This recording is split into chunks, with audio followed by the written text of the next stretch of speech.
Olá, bom dia. Hoje, dia de 3 de maio de 2025, sábado. Então, hoje estou aqui com a live do sábado. E o tema de hoje são as chamadas narrativas. Outro dia me perguntaram como é que eu escolho os temas para as lives. Na verdade, eu sou meio que escolhi as narrativas. Eu digo assim que elas me escolhem, porque eu vou vivendo durante a semana e às vezes surgem alguns assuntos e aquele que fica mais vibrante aí na minha mente, eu acabo trazendo. O objetivo dos temas não é, por exemplo, de autoajuda. São temas reflexivos, quer dizer, para refletir, porque eu vejo que as pessoas vão vivendo e não vão prestando atenção naquilo que permeia a sua volta, aquilo que está aí. Então eu vou observando, absorvendo e pensando a respeito. Esse tema das narrativas é um tema que faz tempo que me procura, mas eu ainda não tinha chegado a uma conclusão, digamos assim, não tinha elaborado. E hoje ainda não tenho bem elaborado. Essa é uma parte, pode ser que eu volte em um outro momento falar um pouco mais, porque é um assunto vasto, né? E segundo as definições, as narrativas são muito ligadas à questão literária, né? Do escritor, do compositor, na música e na arte em geral. Então são narrativas. Narrativas é aquilo que as histórias que as pessoas contam. Só que já faz um tempo que as narrativas vão permeando a vida das pessoas, de modo que as pessoas vão acreditando ou não naquilo que é narrado. E existem as narrativas que são de cunho filosófico, de cunho espiritual, né, de cunho material, artístico, porque são diversos os modos de narrativas. Tem a escrita, né? Tem a narrativa falada, que são os discursos, tem a narrativa artística, que podem ser de todos os tipos de arte, cinema, teatro, coisas assim. Por exemplo, o filme que muito se tem falado e com justiça, Ainda Estou Aqui, é uma bela narrativa de um tempo que a gente viveu aí, desde os anos 60 até os anos 80, o tempo da ditadura militar, né? Então, são, o filme é uma narrativa, conta uma parte da nossa história. Aquilo que você vê na tela não é algo inventado, ficcionado, né? Porque existe a narrativa que é ficção. É uma história verídica trazida à tela através da arte do cinema e, diga-se de passagem, uma bela narrativa, uma bela história com muito conteúdo que fazem parte então desse filme ainda estou aqui. Esse é um exemplo. Existem outras narrativas, outros filmes que possuem narrativas que são interessantes. Tá? Existem narrativas que são artificiais. A narrativa, por exemplo, dos chamados super-heróis são artificiais, são ficcionais, mas tem sempre um fundo de realidade, se você analisa as histórias. As narrativas escritas, né, livros escritos são narrativas. Eu já escrevi 3 livros e participei de algumas coletâneas de contos que são narrativas. Um poema é uma narrativa. Então, existem narrativas o tempo todo. E eu digo que existe aquela narrativa que é através da escrita, através da fala, mas existem narrativas que são também até corporais. Se você pegar a pessoa, o ser humano, você vai observar, eu como psicoterapeuta, psicanalista, né, já analisei inúmeras narrativas que eram e são a vida das pessoas. E essa narrativa não se resume apenas à parte verbalizada. Existe uma narrativa corporal. Como eu me coloco aqui, por exemplo, corporalmente, pode ser uma narrativa. Essa roupa que eu visto é uma narrativa. É um modo de vida que eu tenho, de gosto e de outras referências, né, que são narrativas. Então, narrativa, a todo tempo nós estamos diante de uma narrativa. Tá? As narrativas corporais, elas são do corpo, conforme a pessoa se coloca. Uma pessoa, por exemplo, vive muito cabisbaixa, é uma narrativa às vezes melancólica, é uma narrativa às vezes depressiva, é uma narrativa às vezes de ansiedade, é uma narrativa de preocupação, né? Muita gente diz assim que a verdade das pessoas às vezes está expressa no olhar delas. Esse olhar é uma narrativa. Tá? Se eu tenho dificuldade de olhar as pessoas, por exemplo, de frente, isso é uma narrativa. Uma narrativa onde que, por certo, eu tenho dificuldades, né? Ou a timidez, ou a questão de esconder quem você é, né? Às vezes as pessoas extrovertidas fazem narrativas que não condizem com a realidade. A extroversão, às vezes, é uma máscara. Às vezes a pessoa extrovertida, ela esconde muita coisa, diga assim, esconde, por exemplo, a sua introversão, as suas dificuldades.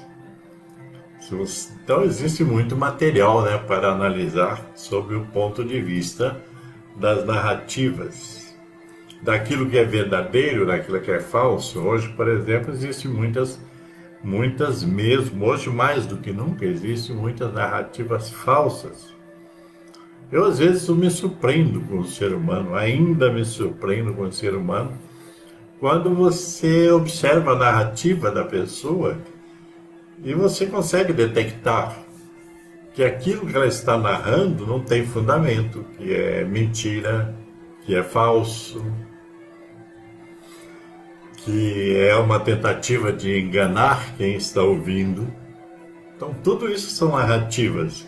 Eu estou extrapolando a interpretação de narrativas, porque é preciso que a gente aprofunde e extrapole. Senão você fica nas narrativas simplistas, algumas catalogadas, algumas que são clichês, né? Então, isso tudo é narrativa. Creio que você que está me ouvindo, me vendo, entende um pouco, assim como eu, um pouco. Então, existem várias formas de narrativas. A questão nossa é observar, absorver, analisar, pensar, para entender quais são as narrativas que nos chegam. Quais são essas narrativas? O que elas trazem no seu bojo? O que elas trazem de verdade ou de mentira ou de falsidade? Para que a gente possa se situar e escolher aquela narrativa que realmente nos satisfaz do ponto de vista, digamos assim, ético, moral. Na política, por exemplo, você observa quantas narrativas existem. Tá? A maioria das narrativas dos políticos, em geral, tá? Existem as exceções, são cheias de falsidades, cheias de promessas vazias, cheias de coisas que não fazem sentido nem para quem comunica a narrativa. Entende isso? E a gente que está aqui, a gente que é o público, a gente tem que ter elementos para aprender, digamos assim, julgar as narrativas, separar o joio do trigo.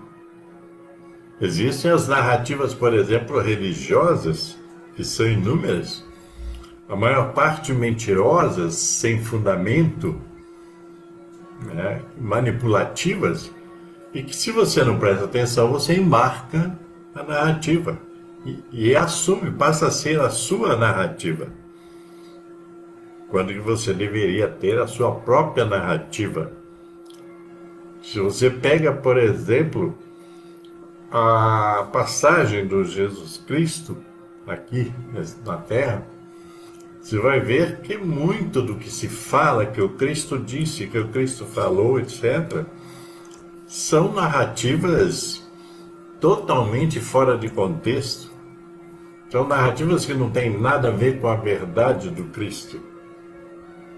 E que as igrejas e tudo mais, todo esse entorno que está aí hoje, tem 1000 pastores, etc., que distorcem as narrativas, digamos assim, cristãs, para atender os interesses daquele que narra. Compreende? Então é um assunto, digamos assim, complexo. Eu poderia até escrever um livro sobre narrativas. Não é a minha intenção no momento, mas são inúmeras narrativas. Existe até um livro daquele pensador aí sul-coreano, Byung-Chul Han, que eu às vezes repito, que ele fala da crise de narrativas que está colocada no mundo. Porque é cada um narrando de acordo com os seus interesses e cada um narrando de forma a confundir aquele que ouve as narrativas. Eu queria fazer um passeio meio histórico um pouco para ficar mais clara essa questão das narrativas. Vamos pegar lá, já que eu citei aqui, vamos pegar lá o tempo de Jesus o Cristo. Qual era a narrativa dos líderes religiosos judeus ou judaicos da época? A narrativa era de que tudo que não fosse dito por eles era heresia, era mentira, era falsidade, era manipulação. E eles vendiam, entre aspas, para os judeus da época as suas narrativas. Então, todos que fugissem àquela bolha judaica dos líderes judaicos, tudo era heresia, tudo era falsidade. E eles não admitiam que alguém questionasse as suas narrativas sobre Deus, sobre o poder supremo, etc. Cristo foi perseguido, por exemplo, por força das suas narrativas. No primeiro plano, porque aquela narrativa do Cristo não condizia com a narrativa dos líderes judaicos que se consideravam ou se autoelegiam como o oráculo de Deus. Então, tudo que eles falavam, eles diziam que era oriundo de Deus, o Deus de Abraão, o Deus de Moisés.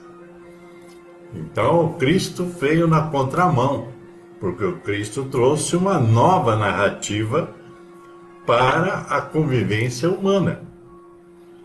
Como essa narrativa ia de encontro às narrativas judaicas, então ele logo foi perseguido até a morte.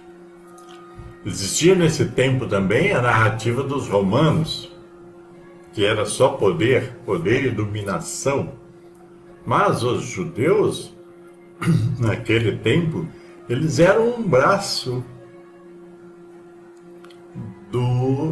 da dominação romana.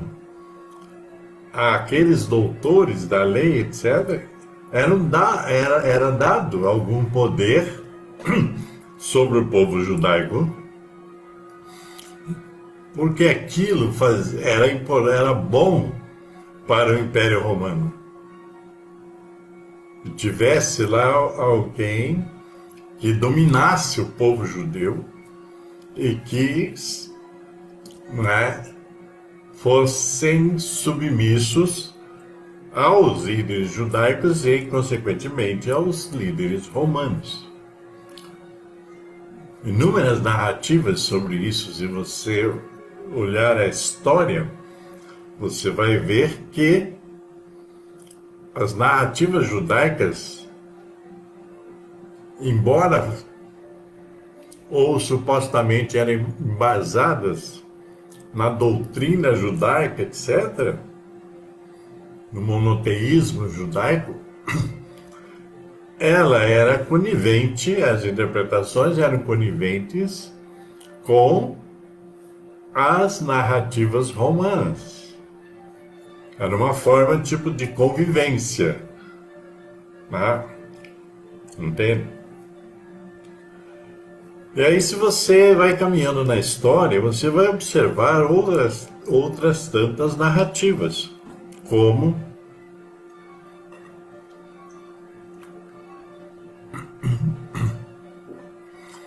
mais à frente, na Alemanha, a narrativa dos alemães nacionalistas e comandadas por Hitler, a narrativa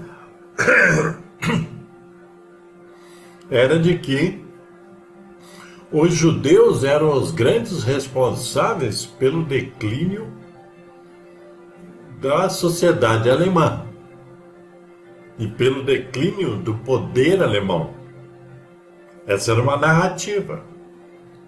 Então, eles fizeram foi, através de uma narrativa anti-judaica, antissemita, através daquela narrativa, eles voltaram toda uma sociedade alemã contra os judeus. Ao ponto de essa narrativa chegar ao ponto de dizer que os judeus deveriam ser eliminados da face da terra porque eles eram o grande mal da terra naquele momento. E aí vocês já sabem a história de toda a guerra, de toda a perseguição, quando, na verdade, a posição né, nazista, não era só os judeus, eram uma das etapas. Não era só eliminar os judeus, era estender o poder alemão para toda a Europa e quem sabe depois para todo mundo. Então era uma narrativa que foram feitos nessa época. O cinema, por exemplo, foi muito usado como narrativa favorável aos nazistas contra os judeus. E aos nazistas contra o mundo, praticamente. Eram narrativas. Os filmes alemães eram utilizados como um material de manipulação ideológica.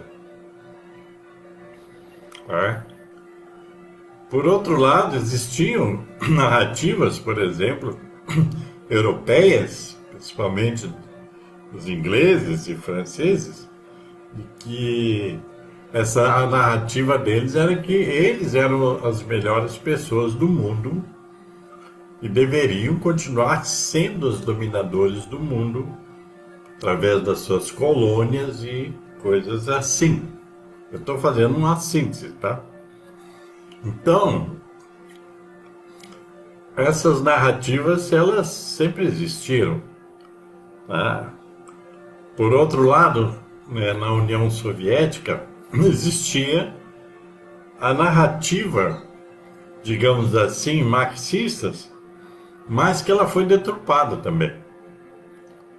Então, era uma narrativa de que o comunismo, aquele comunismo russo, era a melhor solução para a vida da humanidade. Então eles faziam as suas narrativas contra o capitalismo ocidental para dizerem que o melhor modo de vida era aquele da Rússia e daí da União Soviética, que foram sendo anexados ao bloco soviético, né? A Polônia, né? A Tchecoslováquia, todos os países, né, que vieram fazer parte, países maiores e menores que vieram fazer parte do bloco da União Soviética. Tudo isso através de uma narrativa. Existia uma narrativa. Aquela narrativa inicial marxista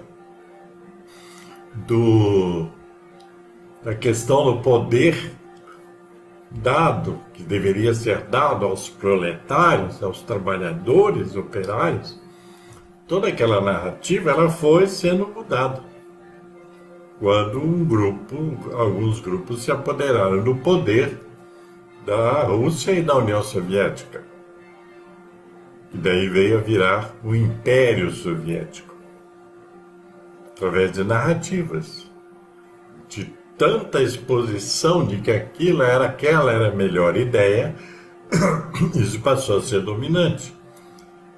E depois foi que o proletariado, na verdade, de repente começou a não se ver representado pelo poder central do chamado partido, que era bolchevique, depois Partido Comunista. Então, isso são narrativas. São doutrinações.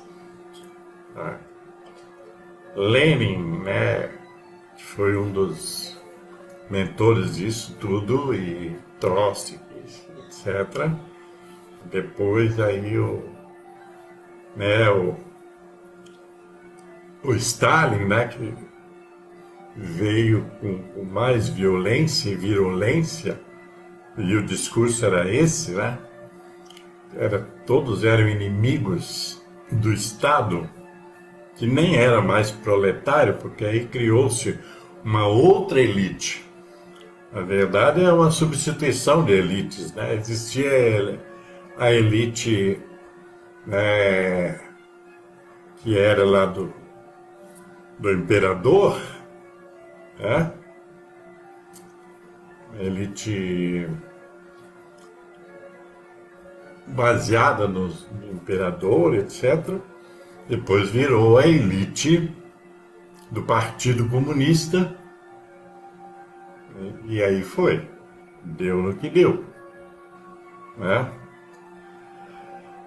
Aí, vejam bem, eu estou pegando um recorte da história para vocês entenderem as narrativas. Aí, de repente, estávamos na Segunda Guerra Mundial,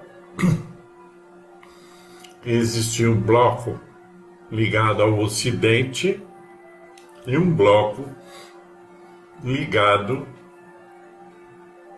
ao nazismo alemão, com suas variações, como Mussolini na Itália, né, os japoneses também, e por aí foi. Então, haviam duas narrativas, uma narrativa fascista, nazista, de dominação, e uma narrativa ocidental, representada no primeiro momento pela Europa. E depois, com a adesão dos americanos, uma narrativa toda ocidental, né? Porque os americanos eram íntimos dos ingleses e franceses, e países como Itália e Espanha eram países meio satélites.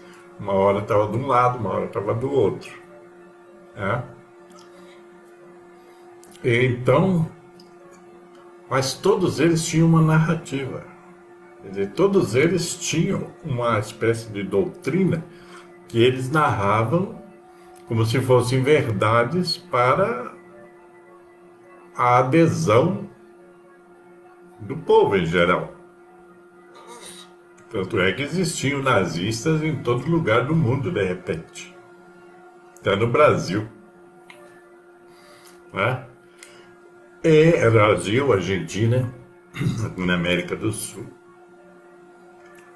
Aí depois da Segunda Guerra Mundial, aonde que os aliados, veja bem, os aliados, isso era uma narrativa, onde os americanos e a Europa, em última instância, se uniram para a Rússia, a União Soviética, para combater o nazismo.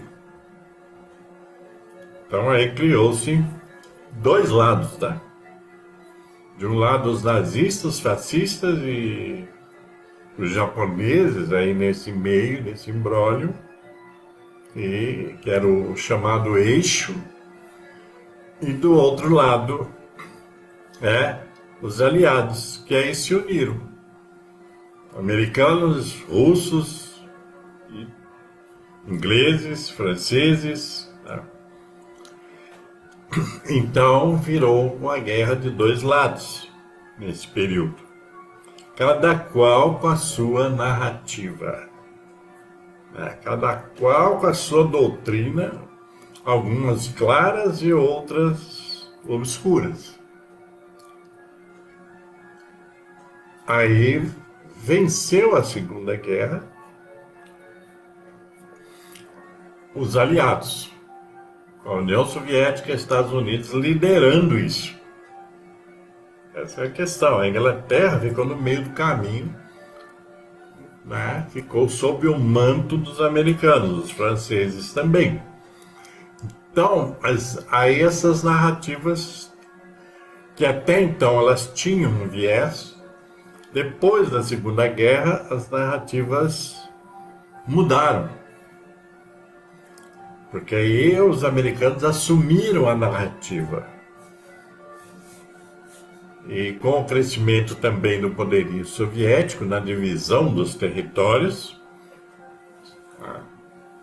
territórios europeus e território alemão foi dividido. Vocês sabem aí da história do Muro de Berlim, Berlim Ocidental, Berlim Oriental, uma parte americana, outra parte soviética.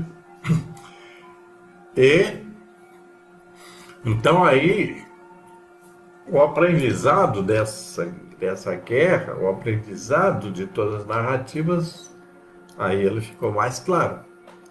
Então os americanos logo elegeram os soviéticos como seus inimigos número um. os chamados comunistas. Né? E, na verdade, do comunismo original já não existia, era um outro regime super autoritário e por aí. Então, os americanos criaram o quê? Criaram uma narrativa de que os inimigos da hora eram os soviéticos. A Rússia e todo o Império Soviético. Esses viraram os grandes inimigos. E que foram, né, através de narrativas aí que vieram através de livros, através de filmes, através de todos os meios possíveis de comunicação, os americanos passaram a usar a narrativa anticomunista. É. E aí lá já tinha, né, os chineses também eram comunistas, estavam lá na cartilha, né, marxista, também viraram inimigos dos americanos. Então, os americanos passaram a separar o mundo entre o bloco comunista e o bloco que dizia-se democrático. Uma democracia essa que até hoje ela é uma narrativa. A democracia é mais uma narrativa do que uma realidade. Porque a democracia, chamada democracia americana, que deveria ser o exemplo a ser seguido, ela tem todas as suas falhas, que não tem nada a ver com democracia, como a segregação racial, que durou muito, muito, muito tempo.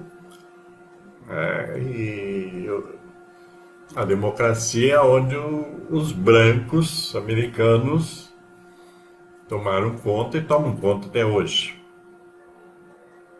É a democracia que, na verdade, ela é mais uma narrativa do que uma realidade. Porque é uma democracia relativa. Então, essa narrativa americana, por exemplo, de que eles seriam o exemplo para o mundo, os salvadores do mundo, os guardiães do mundo, perdurou durante muito tempo, e principalmente nesse período chamado Guerra Fria. Que era uma guerra que estava entre a União Soviética e os americanos e os aliados de ambos os lados. Tudo isso é narrativa. Tanto é que as narrativas americanas, elas permearam o pensamento ocidental todo, e aqui na América, América do Sul, Central, etc., perdurou, vingou a narrativa americana de que os inimigos eram os comunistas. Todos os comunistas. Não eram só os soviéticos, todos os comunistas. E até aqueles que não eram comunistas, aqueles que tinham uma ideia diferente dos americanos, eram considerados todos comunistas. Independente da vertente ideológica de cada grupo, que passaram a ser perseguidos violentamente todo o mundo, não só aqui no continente. E aí vem essas narrativas anticomunistas e que levaram, por exemplo, aos países aqui das Américas a suas ditaduras. O Brasil, por exemplo, a ditadura militar, ela veio no bojo dessa narrativa anticomunista. A maioria dos militares nem conhecia, nem sabia historicamente o que seria o comunismo, mas compraram a ideia dos americanos. Os argentinos, os chilenos, os uruguaios, paraguaios e toda essa América Latina passou então a eleger, as ditaduras todas aqui, existentes aqui na América do Sul e Central, foram implantadas com o auxílio dos americanos, sob a narrativa americana de que existiam dois mundos, o anticomunismo e o comunismo.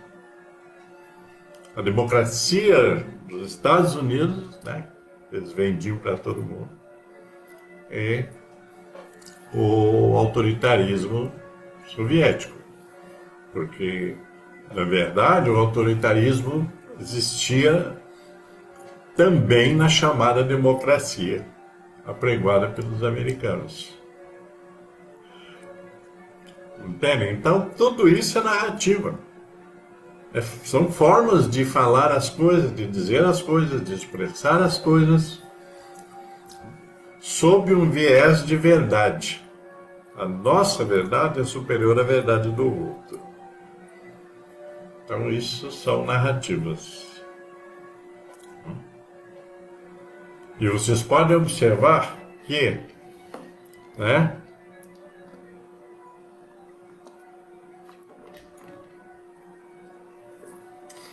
até hoje, as narrativas manipulativas, elas estão aí. Veja bem, passado todo esse tempo, até hoje ainda existe a narrativa anticomunista.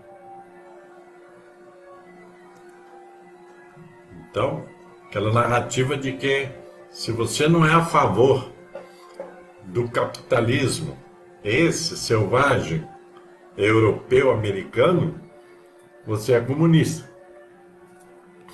Se você discorda do capitalismo, você é comunista. E isso não é verdade. Porque você pode muito bem discordar da exploração capitalista e tudo mais e não ser comunista. Eu não sou comunista. Né? Eu li sobre Marx porque fazia parte dos meus estudos. Mas, observando a sociedade soviética, na época, anos 60, 70, etc., observando os países comunistas, eu cheguei à conclusão de que eu não era comunista. Aquele comunismo que estava ali implantado não me representava. Aí existe também a confusão das narrativas. Porque os americanos fizeram uma coisa, os americanos e europeus aliados a eles, fizeram uma coisa que foi misturar comunismo com socialismo.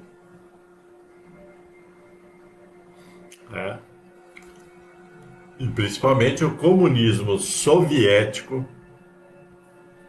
e chinês e coreano, da Coreia do Norte, misturando esses comunismos, digamos assim, com o socialismo, que pode até ter uma vertente no comunismo, mas o socialismo é diferenciado do comunismo.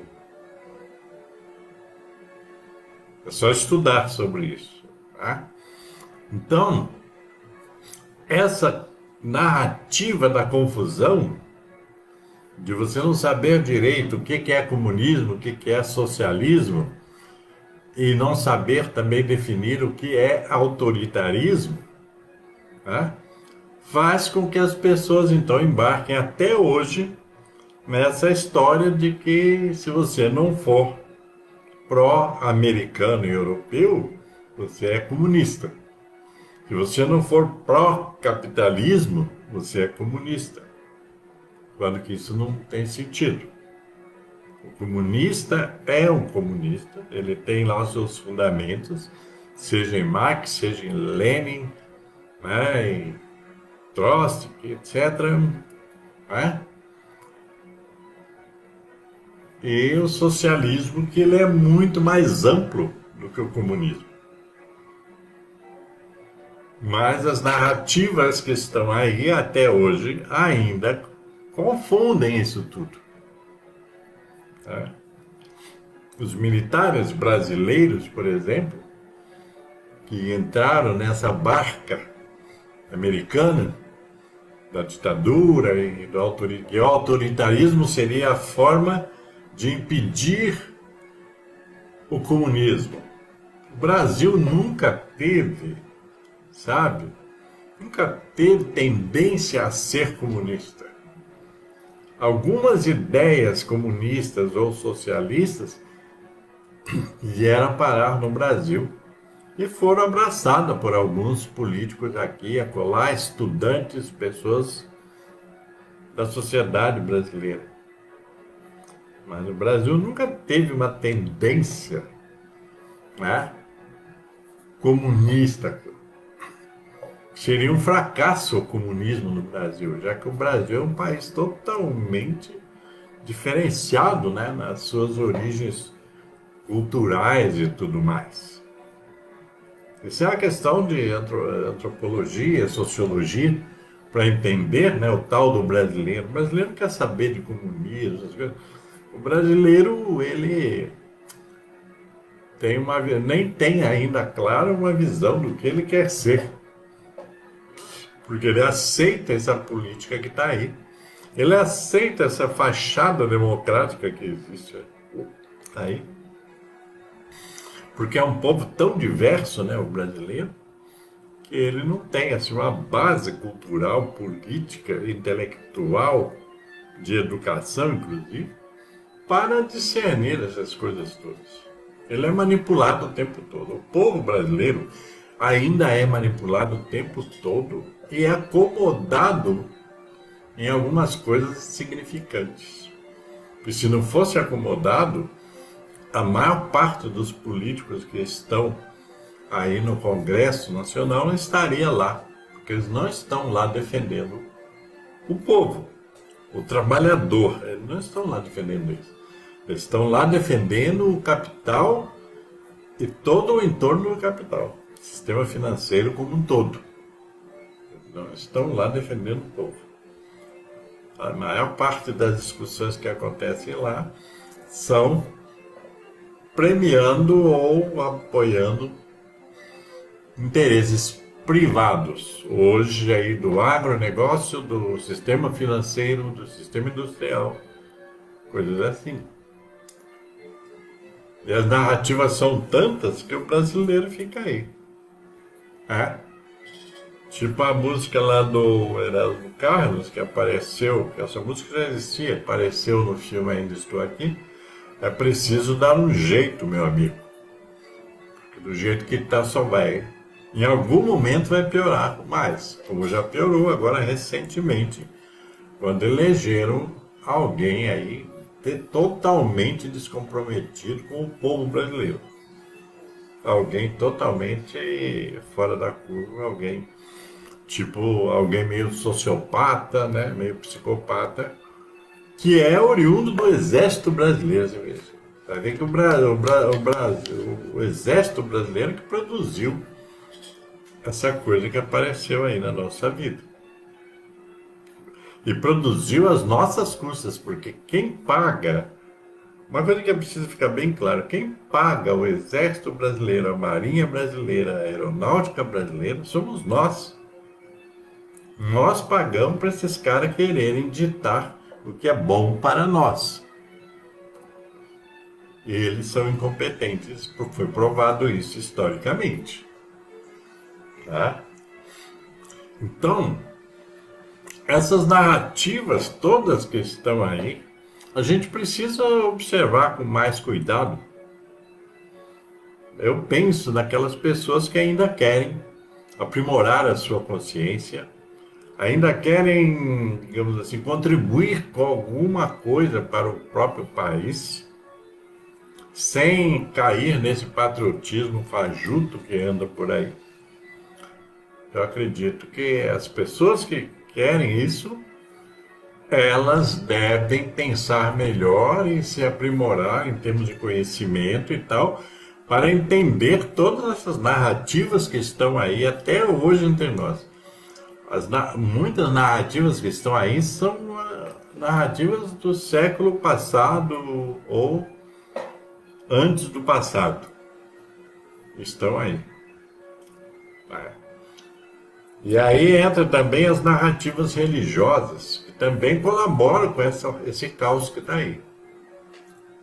Precisa entender isso. Tudo faz parte de um todo.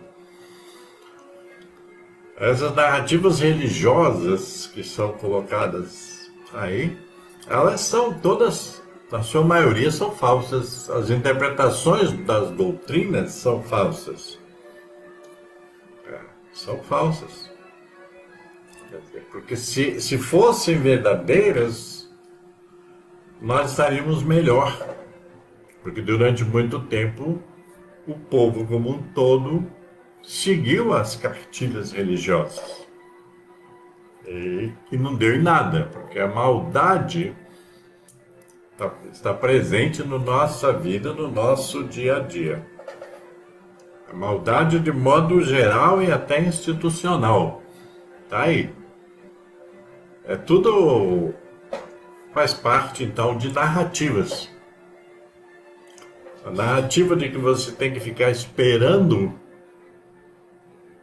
que o céu se faça, né, que o Cristo te salve, que Deus se apresente para redimir todo mundo e tal. Essas narrativas são todas falsas. O ser humano só evolui na medida de que ele vai adquirindo conhecimento e vai aprendendo a ser melhor. Ser melhor não é financeiramente, é ser melhor em caráter, em ética, em moral, em condutas. E condutas principalmente voltadas para o próximo. Não adianta nós queremos esquecer o próximo. Essa coisa de querer eliminar o próximo, essa coisa, por exemplo, das diferenças, né, dos diferentes, essa que está relacionada à questão de gênero, sexo, etc., não é eliminando as pessoas que nós vamos resolver o problema. Se é que é problema, porque cada pessoa tem a sua gênese. Nenhuma pessoa é igual a outra. E muitas têm, né? Muitas têm eficácias, eficiências e outras têm deficiências. Isso é normal no ser humano nesse planeta.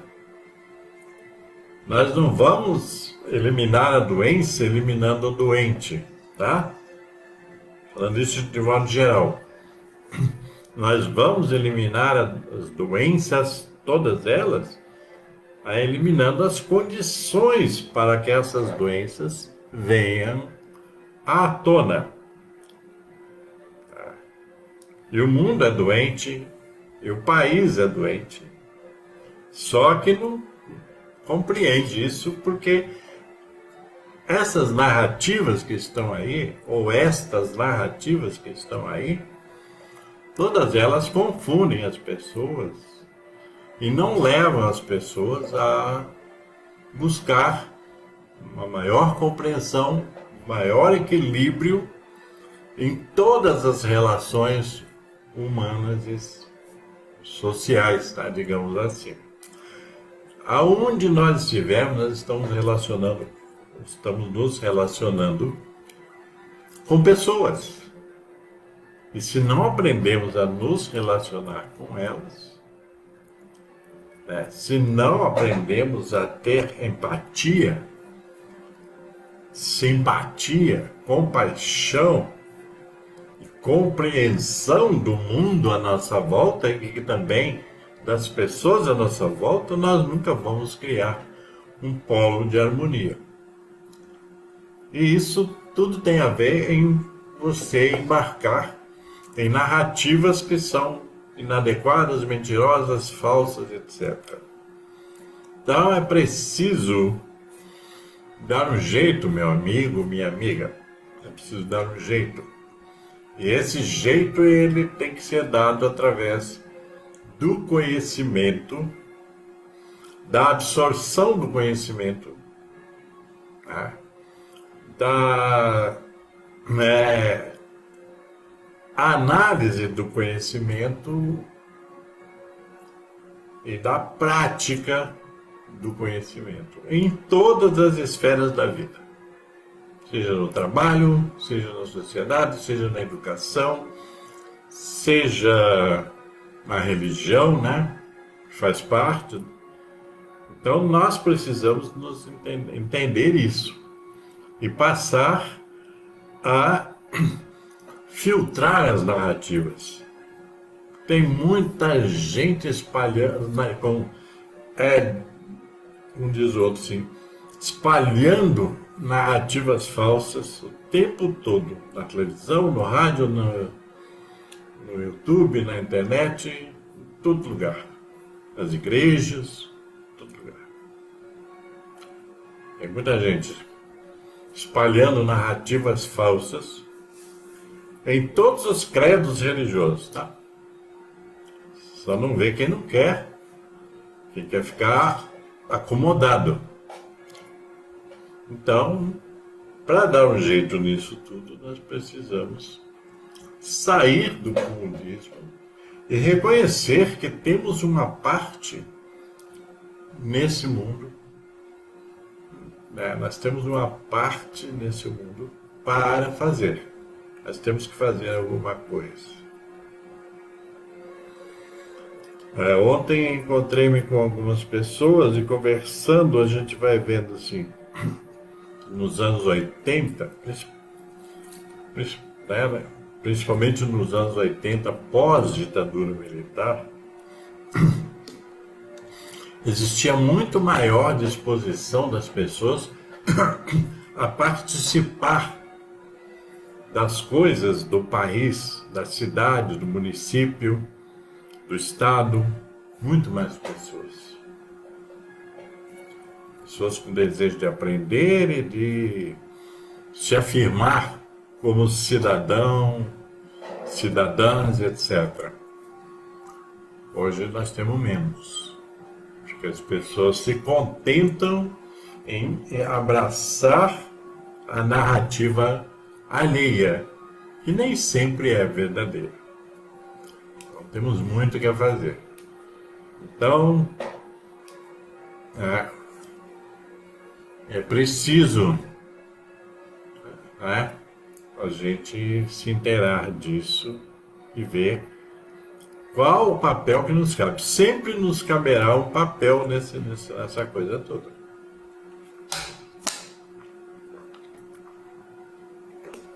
Ou o papel da ação ou o papel da omissão. Aí a pessoa vai escolher. E não vai poder pôr a culpa nos outros. Porque essa narrativa também de culpar os outros, ela é furada. Ela não pega. As pessoas pensam que pega, mas não pega. Ok? Então é isso aí que eu tinha que falar hoje. Outra hora eu volto. Posso continuar esse assunto numa outra vibe, num outro ângulo. Mas é interessante pensar sobre isso. Ok? Então, paz e luz para todos vocês e cuide-se bem por aí.